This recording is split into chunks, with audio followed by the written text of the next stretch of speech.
Welcome to TNT Trends at Tour Channel. Ayon sa Pep News ngayon, Janela Salvador, Clea Pineda namataan sa Cebu Airport. Hindi pa umaamin sina Janela Salvador at Clea Pineda sa tunay na estado ng relasyon, ngunit base sa kanilang mga kilos, walang ang may namamagitan sa dalawa.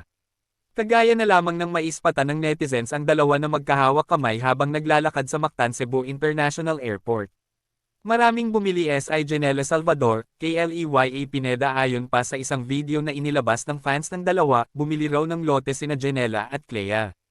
Hindi lang daw ito basta lote kundi isang malaking lote. Ayon sa video, grabe ang lawak ng lupa na nabili ni na Clea at Jea. Congrats Clea and Janela, sobrang deserve nyo yan. Hindi malinaw ang lokasyon ng nabiling lote ng dalawa. Namataan ding magkasama sina Janela at Clea noong birthday ng ina ni Clea na si Charito Pineda sa isang resort sa Angeles, Pampanga, nitong nakaraang February 10, 2026. Janela Salvador, Son Jude bond with Clea Pineda's family hanggang ngayon ay wala pang nagpapadala sa amin ang dalawa sa totoong estado ng kanilang relasyon. Nagsimulang malink ang dalawa nang gawin nila ang 2025 Cinemalaya Queer Film Open and Dance. Please don't forget to subscribe TNT Trends and Tour channel.